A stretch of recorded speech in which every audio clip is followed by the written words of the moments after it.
오늘 우리가 살피는 말씀은 지난 시간에 우리가 살폈던 말씀처럼 사도행전 6장 8절 우리가 읽었던 6장의 후반부 내용에서부터 이 10장까지 길게 4명의 중심적인 인물들이 기록이 된다고 말씀을 드렸습니다. 그 중에서 첫 번째 등장하는 인물 스데반에 대한 기록이 주어지고 있습니다. 이 스데반에 대한 기록은 6장 8절에서부터 8장 3절까지 비교적 길게 기록이 되어 있어요. 이렇게 길게 기록이 된 이유는 이 사도행전 가운데서 사도들이 했던 많은 설교들도 있고 한데 가장 긴 설교의 내용을 기록하고 있기 때문에 그렇습니다. 이 7장 거의 전체가 이 스데반이 했던 설교 내용을 기록해 주고 있기 때문에 비교적 긴 분량이 거기에 할애가 되어 있습니다. 이 스데반은 우리가 앞에서 살폈던 것처럼 예루살렘 교회 가운데 세워진 7명의 일꾼들 가운데 한 사람이죠. 재정 출납을 맡아서 구제하는 일로 인하여 교회 내에 어떤 어려움이 생기지 않도록 그들이 사도들이 하는 일들을 잘 분담해서 역할을 감당하는 일을 맡게 됩니다. 그런데 그것만이 아니라 복음을 전하는 일에 있어서도 이들은 큰 역할을 감당하는 사람들이었음을 알게 됩니다. 스데반은 유대인들과 논쟁이 벌어지게 되는데 이 논쟁을 하다가 이 유대인들로부터 고소를 당하게 되어서 이 사내들인 공회에 서게 됩니다. 사도들에 이어서 세 번째로 그가 사내들인 공회, 당시의 최고의 종교 법정 그곳에 서게 되는데 그가 고소를 당하게 된 이유가 뭐냐면 이 스데반이 율법을 거스르고 성전을 거슬러서 말하는 것을 주저하지 않는다라고 하는 그 이유를 삼아서 그를 고소하게 된 겁니다. 그래서 이 스데반이 그 사내들인 공회 앞에서 내가 과연 율법을 거스르고 있는 것인가, 내가 정말 성전을 거슬러서 이렇게 하고 있는 것인가 하는 것을 변호하면서 설교를 하는 겁니다. 근데 그 내용을 보면 구약의 역사 전체를 아주 선명하게 이렇게 꿰뚫고 있다라는 것을 우리가 알게 돼요. 우리가 길게 함께 교독했던 이 말씀의 내용들은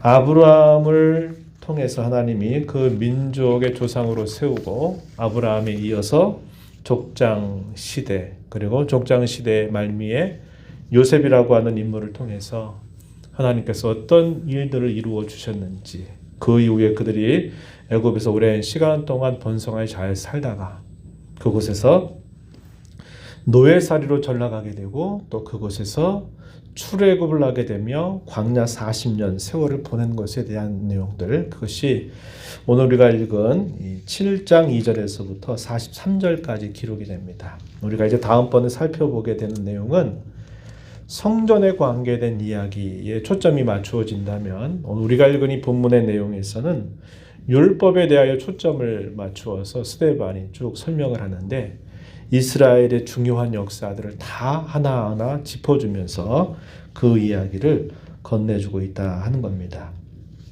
이 스데반의 긴 설교 중에서 우리가 율법에 초점을 맞추어 설명하고 있는 내용들을 우리가 함께 오늘 살펴보면서 또 오늘 우리에게 주시는 하나님의 음성이 무엇인가를 잘 생각하고 또 반응하게 되기를 바랍니다. 오늘 내용을 크게 두 부분으로 나눠볼 수 있겠습니다. 2절에서부터 19절까지 내용을 보면 모세가 등장하기 이전에 이스라엘의 역사가 어떻게 있었는가 하는 내용들을 이제 아브라함을 시작으로 해서 쭉 족장들, 요셉 이야기까지 그것을 쭉 설명을 해주는 내용이 주어지고요.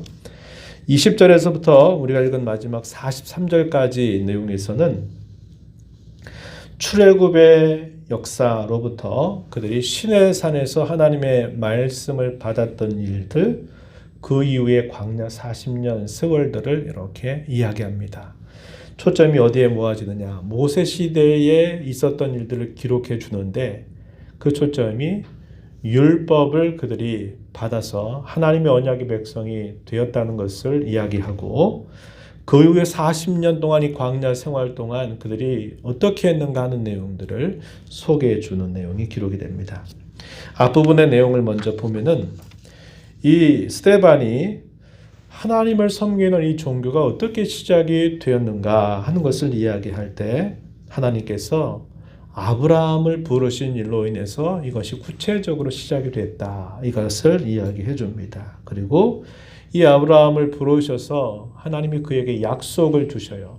그 약속을 주시는 내용 위에 하나님을 섬기는 종교의 기초가 마련이 되고 이스라엘 민족이 형성되는 기초가 마련되었다라는 것을 이 이야기를 통해서 건네주고 있습니다. 우리가 읽은 말씀 가운데서 2절로부터 8절 내용을 보면 족장 시대에 대한 기록이 주어집니다. 이 족장 시대, 아브라함의 소명으로부터 시작이 되었다는 것을 이야기해줘요. 본문 2절 말씀에 보면은 이렇게 이야기합니다. 우리 조상 아브라함이 하란에 있기 전 메소포타미아에 있을 때 영광의 하나님이 그에게 보여 말씀하셨다. 이렇게 이야기합니다. 메소포타미아, 갈대아 우르로 우리가 잘 알고 있는 부분이죠. 그때 하나님께서 이 아브라함에게 나타나셨다고 이야기합니다.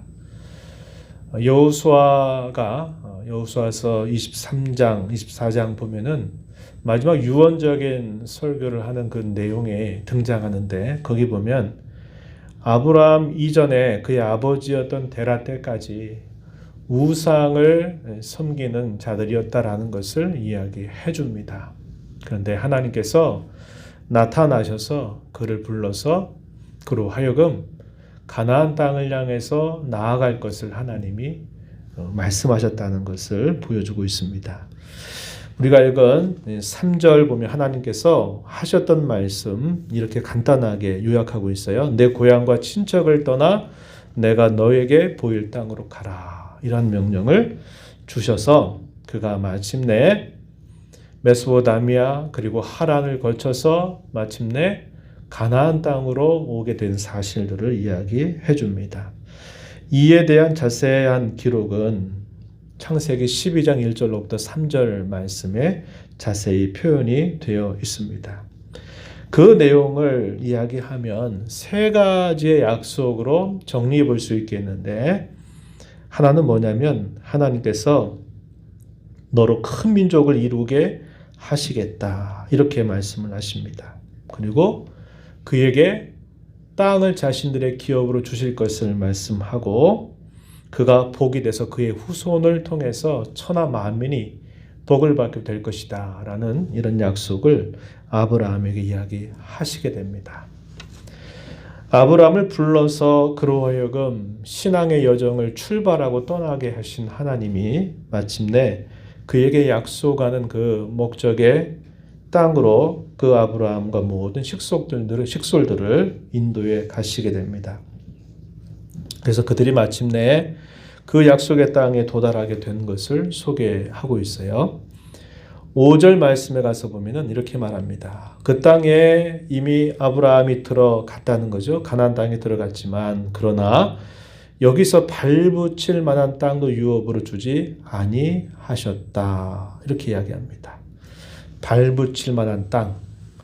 아브라함은 가나안 땅에 들어오지만 정착하는 생활을 하지 못했습니다. 우리가 창세기 말씀을 읽어서 기억하는 것처럼 그 땅에 이런저런 환경의 변화나 사는 여건들이 변화가 되면서 애굽으로 내려가기도 하고 남방 지역으로 내려가기도 하고 이곳저곳으로 옮겨 다니면서 정착 생활을 하지 못합니다. 마치 유랑민처럼 떠돌아다니게 되고 항상 그의 곁에는 자신을 헤아리려고 하는 대적들이 있었던 그런 삶을 살게 된 겁니다.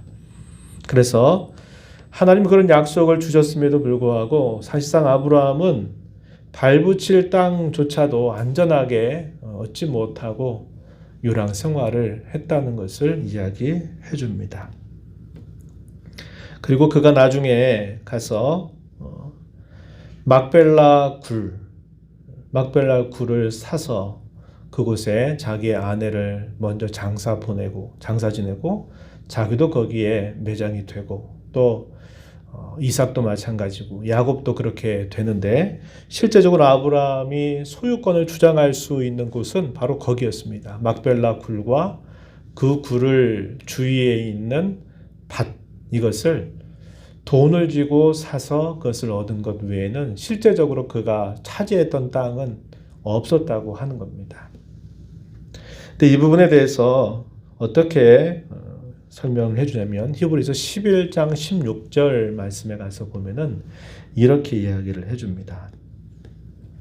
그들이 이제는 더 나은 본향을 사모하니 곧 하늘에 있는 것이라, 이런 표현을 사용했어요.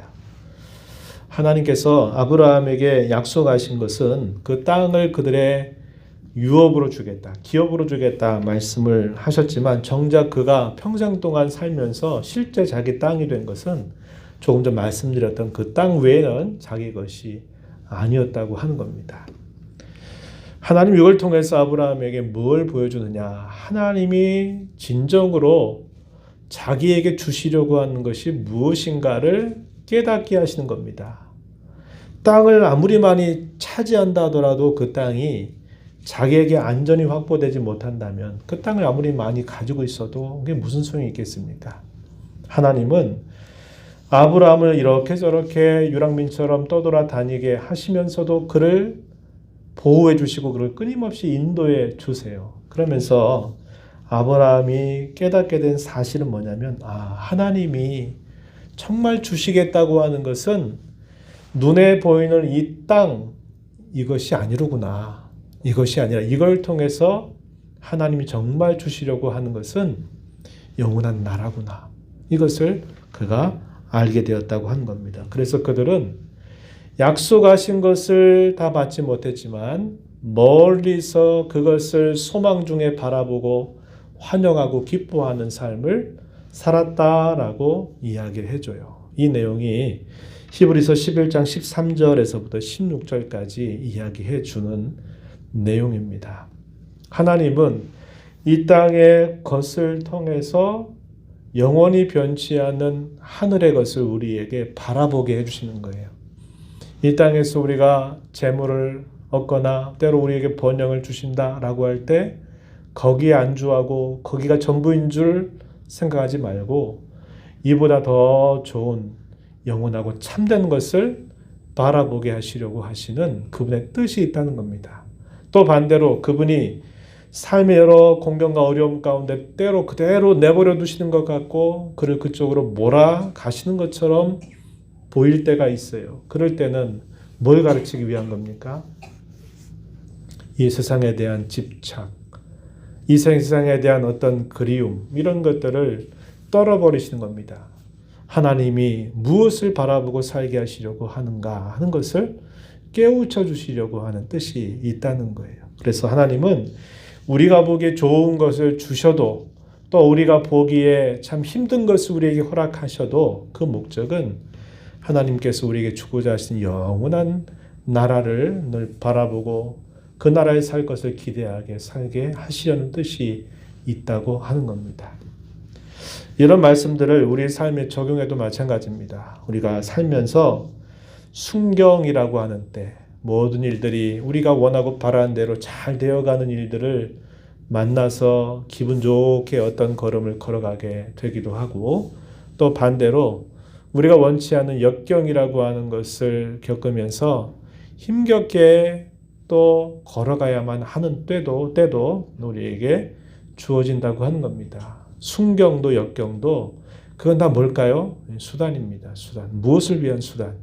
하나님께서 우리에게 참으로 주고자 하시는 영원한 것들을 항상 바라보게 하시려고 하시는 수단이다라는 것을 보게 되는 거예요. 그래서 기쁠 때도 슬플 때도 좋을 때도 나쁠 때도 항상 우리는 하나님을 향해서 우리의 시선이 항상 집중해야 되고 그 시선으로부터 시선이 돌아서면 안 된다는 것을 잊지 말아야 한다 하는 것입니다. 그러면서 하나님께서 약속의 말씀을 덧붙여주셨다고 이야기하죠. 그의 자식도 아직 나지 않은 상태에서 하나님은 그의 후손들에게 영원한 기업으로 그 땅을 주겠다 이렇게 말씀을 하신 겁니다. 눈에 보이는 게 없고 손에 잡히는 게 없고 귀로는 듣는데 언제 이루어질지 모르는 그런 막연한 약속을 하나님은 해 주시면서 하나님은 이 약속을 믿고 나를 따라와라 이렇게 하나님은 말씀을 하신 것입니다. 여기에 무엇이 요구되는 것일까요? 그 약속에 대한 믿음을 가지고 나를 끝까지 따라와라 하시는 기대가 있는 것이었습니다. 이렇게 하나님께서 이렇게 말씀을 하시면서 아브라함이 이곳에 이 가나안 땅에 있게 될 때 하나님께서 하나의 큰 그림을 아브라함에게 보여주셨어요. 그 내용이 우리가 읽은 본문 속에서요. 6절과 7절에 보면은 조금 큰 그림을 하나 아브라함에게 미리 말씀하셨어요. 본문으로 한번 가서 보시면요. 이렇게 말합니다. 그 후손이 다른 땅에서 나그네가 될 것이다. 그 땅 사람이 종으로 삼아서 400년 동안을 괴롭게 할 것이다. 이렇게 이야기합니다. 7절에 가면 종 삼는 나라를 내가 심판할 것이고 그 후에 그들이 나와서 이곳에서 이 가나안 땅에서 나를 섬기리라. 이렇게 말씀하셔요. 이 섬긴다라는 말도 하나님을 예배한다 이 말과 같은 말입니다. 큰 그림을 아브라함에게 보여주셨어요. 근데 이것은 하나님이 그들에게 잘못해서 이렇게 너희가 고초를 겪고 어려움을 겪게 될 거다라고 말씀하시는 게 아니라 내가 이렇게 인도할 거다라고 이야기를 해주신 겁니다.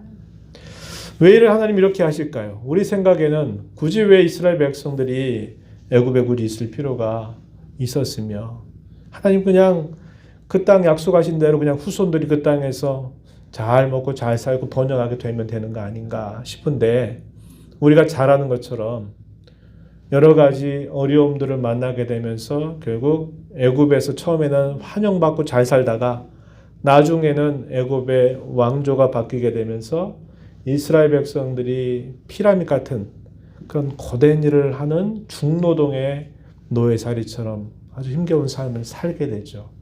그 시간이 무려 한 400여 년 시간이 되었다고 이야기를 해주는 겁니다.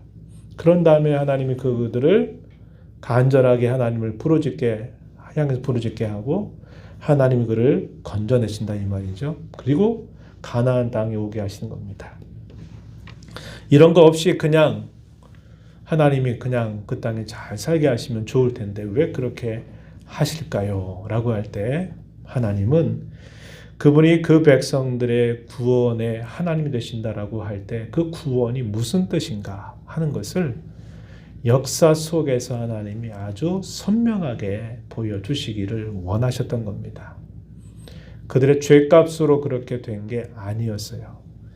창세기 15장에 지지난 주일날에도 그 내용을 소개했는데 창세기 15장 13절에서부터 16절에 하나님과 아브라함이 언약을 체결하는 과정에서 하나님께서 아브라함에게 앞으로 내가 내 자손들을 이렇게 인도해 낼 거다라는 것을 말씀해 주셨어요. 그 내용을 스데반은 우리가 조금 전 읽었던 6절, 7절에서 간략하게 큰 그림을 보여주신 거예요.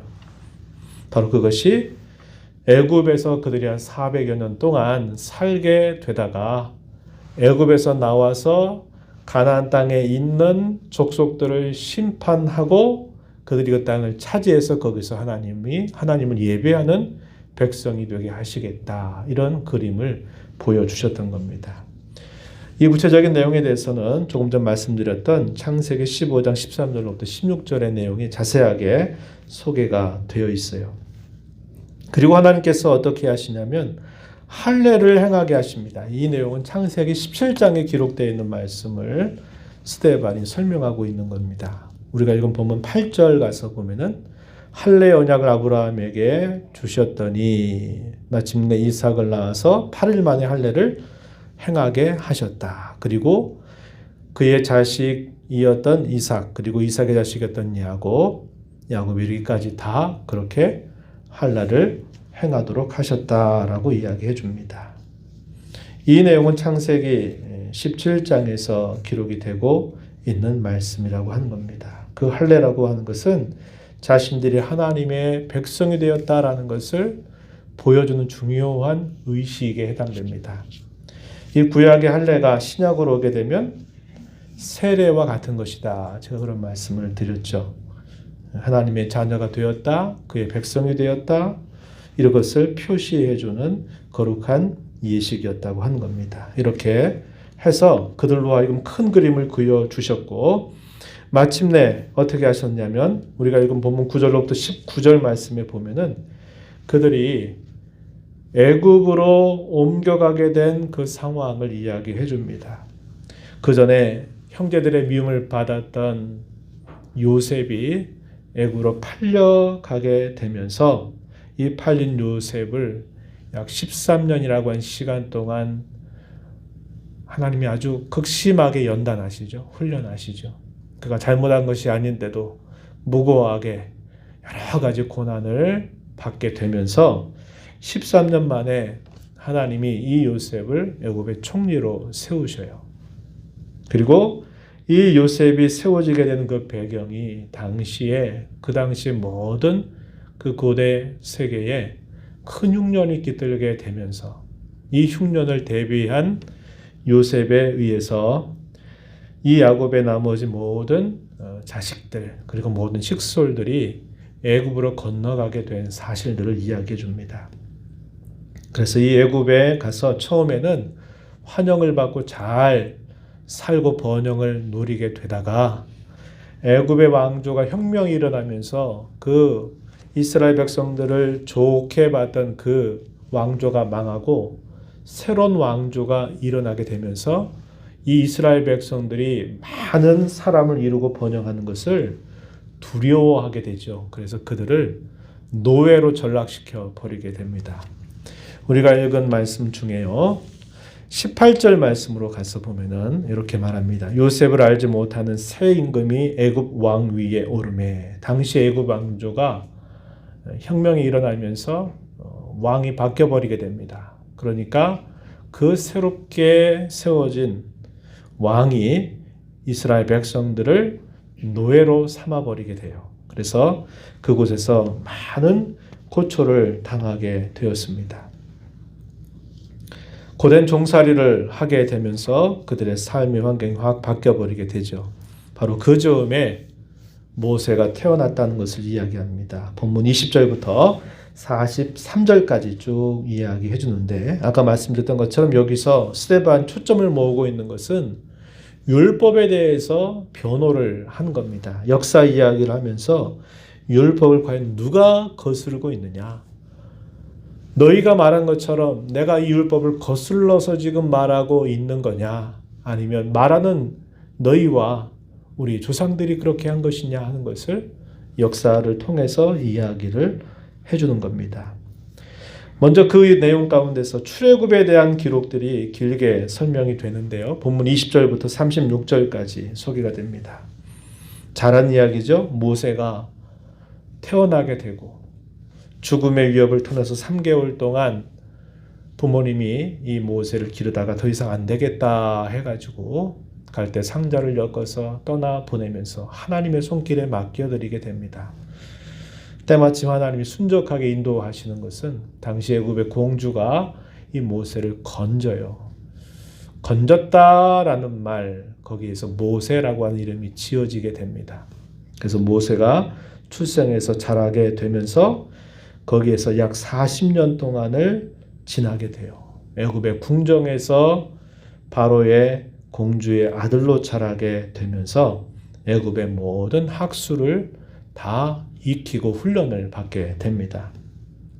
이 내용이 본문 20절부터 22절까지 소개가 돼요. 그리고 모세가 이제 40세가 됐을 때 그가 무엇인가 내가 이스라엘 민족을 해봐야 되겠다는 시도를 하게 됩니다.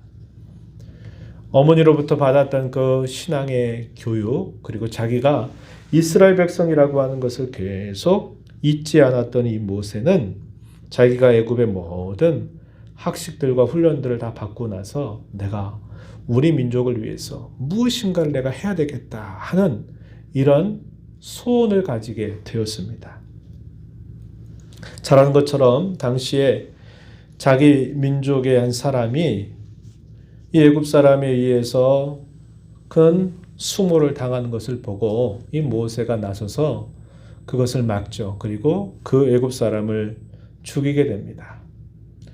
다음 날 되는데 같은 동족들끼리 서로 싸우고 있자 모세가 말하기를 왜 동족들 간에 싸우냐, 싸우지 말라고 이렇게 이야기를 한 겁니다. 그랬더니 모세의 마음을 알아주지 못하고 이 사람들이 뭐라고 이야기합니까? 어제는 네가 애굽 사람 죽이더니 오늘 우리를 죽이려고 하느냐?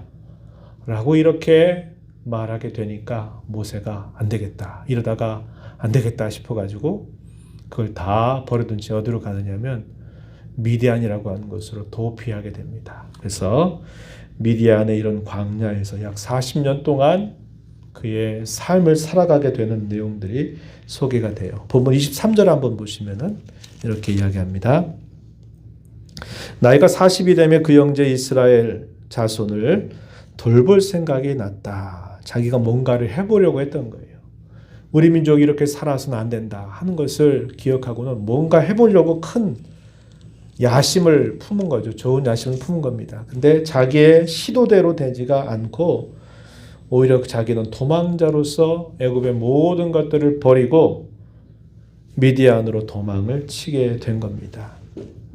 29절 가서 보면은 모세가 이 말 때문에 도주하여 미디안 땅에서 나그네가 되어 거기서 아들 둘을 낳았다. 므낫세와 에브라임이라고 하는 아들을 낳게 되죠.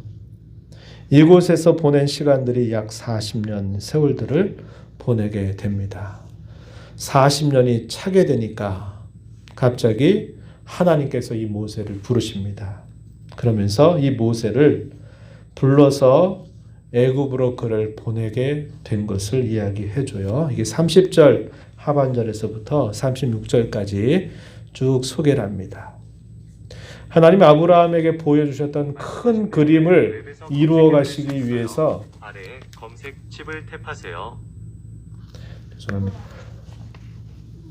하나님께서 아브라함에게 약속하셨던 그 큰 그림을 이루어 가시는 작은 하나의 과정 하나들을 하나님께서 인도해 가시는 것을 이 스데반이 소개를 해주게 됩니다.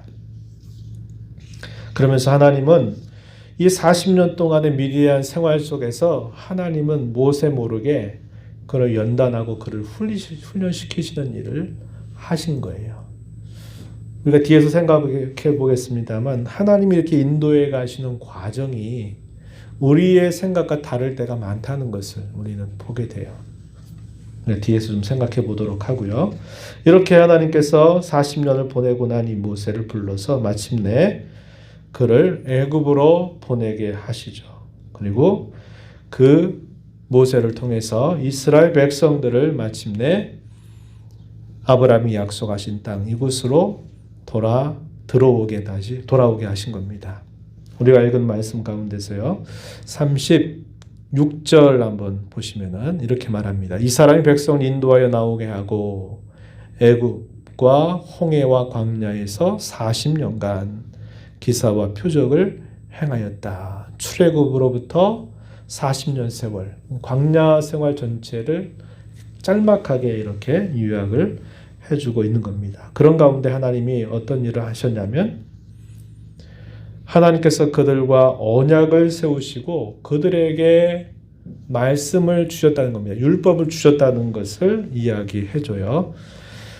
37절 가서 보면은 모세가 이런 말을 했다고 소개해 주죠. 나와 같은 선지자를 세우리라 하던 자가 곧 이 모세다. 이렇게 말하면서 시내산에서 말하던 그 천사와 우리 조상들과 함께 광야교회에 있었다.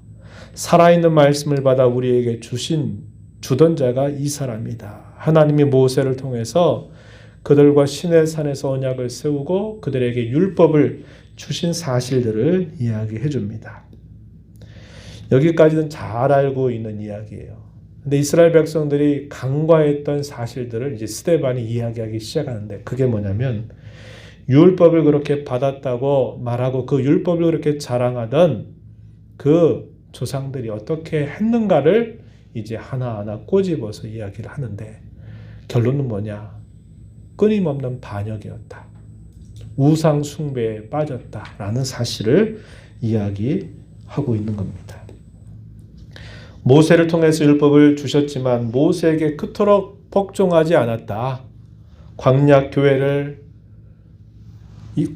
속해 있었던 많은 이스라엘 백성들, 우리의 조상들이 모세를 통해서 주었던 그 말씀을 끊임없이 거절하고 불순종했다. 그리고 그들이 애굽으로 그들의 마음이 얼마나 많이 향했는가 하는 것을 지적하고 있다는 겁니다. 39절 가서 한번 보면 이렇게 말하죠. 우리 조상들이 모세에게 복종하지 아니하고자 하여 거절하며 그 마음이 도리어 애굽으로 향하여 아론더러 말하기를 금송아지를 만들어서 우상 숭배한 사건들을 쭉 이야기를 해주게 됩니다. 그리고 나서 그들이 이 40년 동안 어떻게 했는가 하는 것을 이야기하는데요. 선지자 아모스의 글을 인용을 해서 이야기를 해줍니다. 그 이야기 42절 뒷부분 42절 하반절에 보면 이스라엘의 집이여 너희가 광야에서 40년간 희생과 제물을 내게 드린 일이 있었느냐? 몰록의 장막 신 레판의 별을 받들었으며 이것은 너희가 절하고자 하여 만든 형상이로다. 내가 너희를 바벨론 밖으로 옮기리라.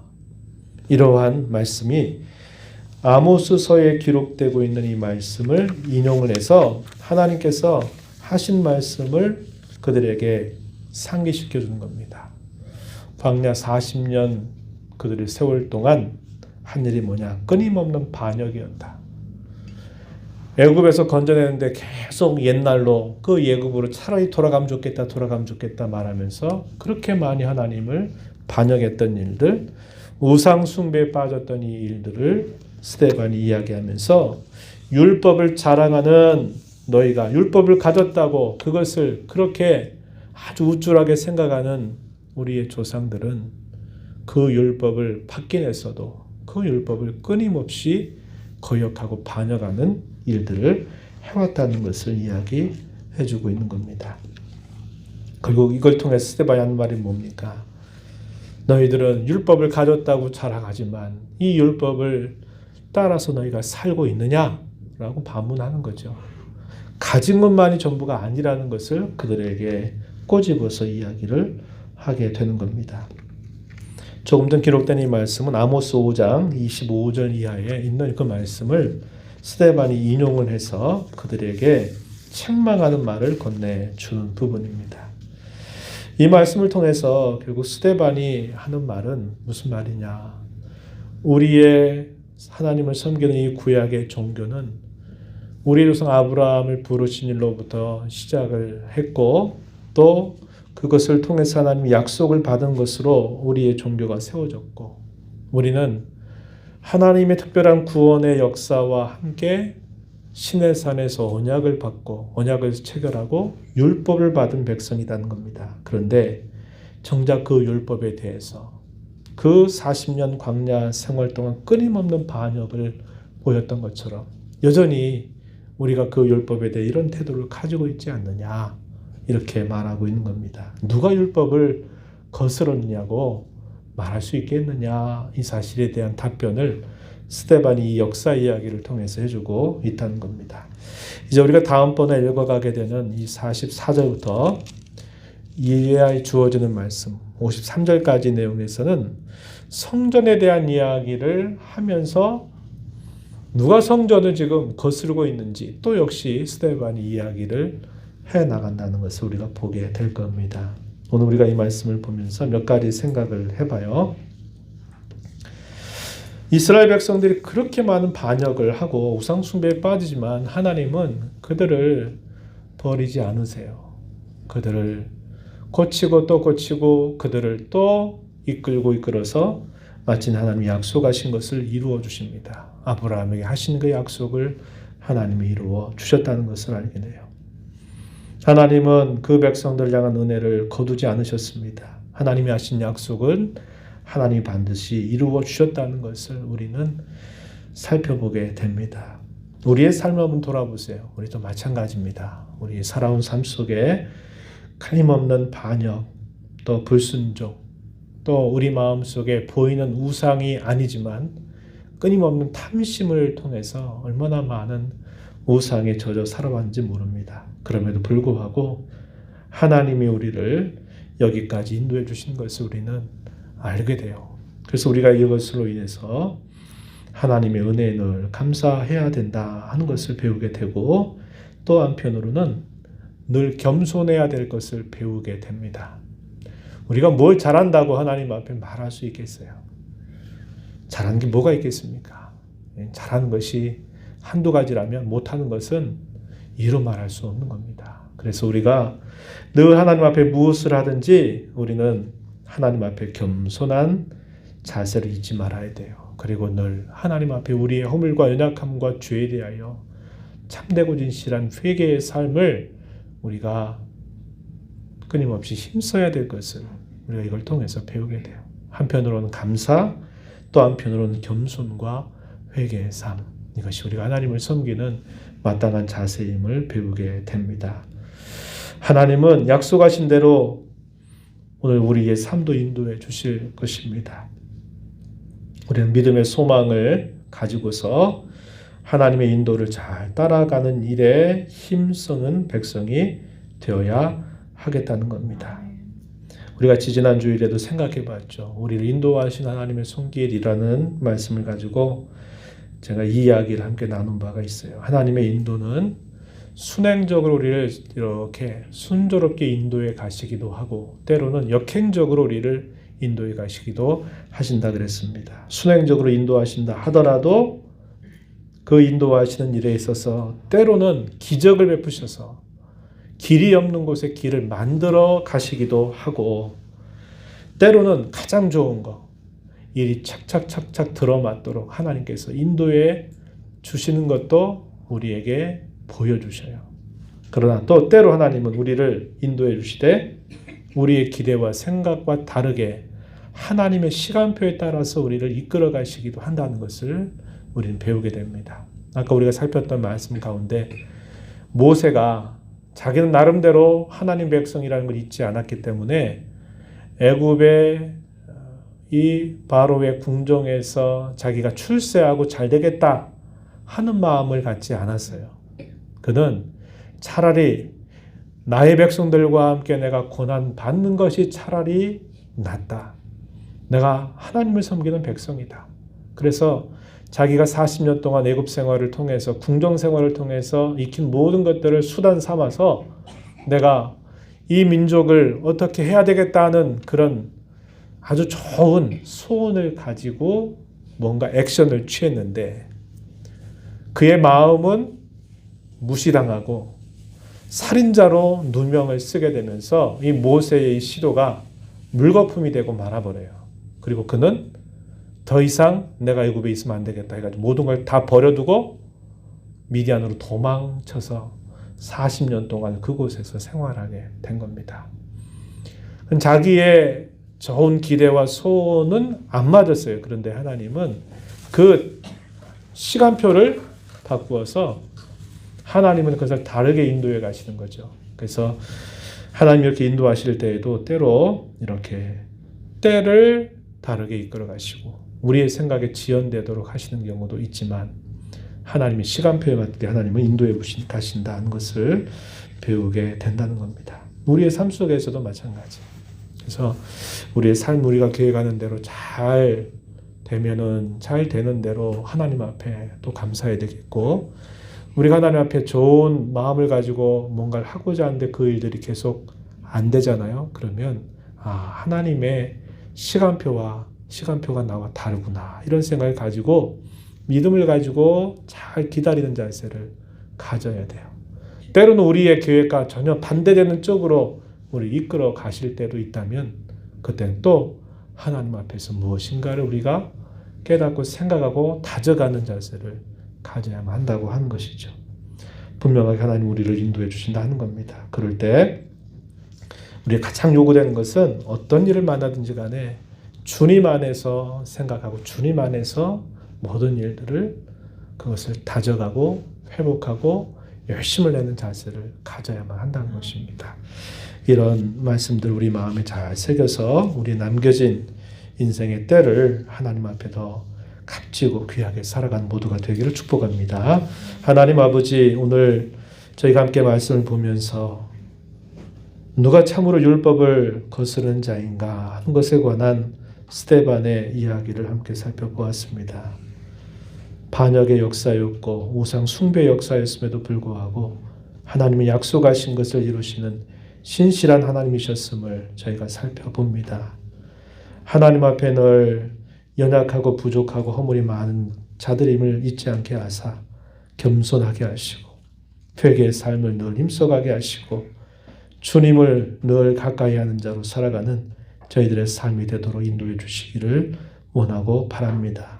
우리의 삶을 인도하신 하나님을 언제나 신뢰하며 믿음의 소망을 가지고 하루하루 주와 동행하는 삶을 살아가는 저희들이 되게 주옵소서. 예수님 이름으로 기도하옵나이다. 아멘.